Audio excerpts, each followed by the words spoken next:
ბრენდის ფილოსოფია მთის და მთისმოყვარულების ურთიერთობის შთაგონებით შეიქმნა.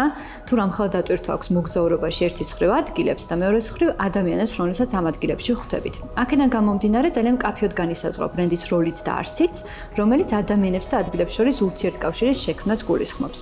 თითოეული ადგილი, სადაც ბრენდია წარმოდგენილი, კონკრეტულ ისტორიას ყვება, წარსულს და აწყოს ერთმანეთთან აკავშირებს. ამასთან ერთად თითოეული ბრენდი კონკრეტული ადგილის გარშემო საერთო ინტერესების მქონე ადამიანებს აერთიანებს. და ბოლოს, რაც ყველაზე მნიშვნელოვანია, თითოეულ ადგილს გამორჩეული ადამიანები ქმნიან. თავდაპირველად სტრატეგიას მივდექით კლასიკური მეთოდოლოგიით. პირველი რაც გავაკეთეთ იყო desk research-ი, რომელიც რამდენიმე ფაზას მოიცავდა. პირველი იყო უშუალოდ ჰოლდინგის და მასში შემავალი ბრენდების ანალიზი. ძალიან ავთენტური და სასიამოვნო პროცესი იყო ჩვენთვის იქიდან გამომდინარე, რომ რაღაც კარგად ვიცნობდით უკვე ამ ობიექტებს, ჩვენი ემოციური კავშირები და მოგონებები და ისტორიები ჰქონდა, გუდაურის ნაწილს გულისხმობ.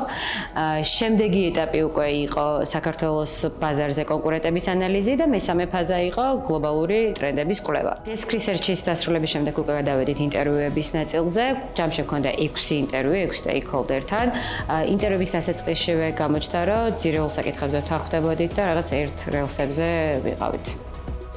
სახელზე ფიქრისას სტრატეგიიდან გამომდინარე გამოიკვეთა ორი მთავარი მანიშნებელი. ერთი, ბრენდი, რომელიც აკავშირებს ადამიანებს და ადგილებს ერთმანეთთან და მეორე, რომელიც ქმნის ახალ გრავიტაციულ წერტილებს სხვადასხვა ადგილებში. აქედან გამომდინარე შევარჩიეთ სახელი ლენდმარკერი, რომელიც თავის თავში ატარებს საკმაოდ გაბედულ ხასიათს და კარგად გადმოსცემს ბრენდის ფილოსოფიას.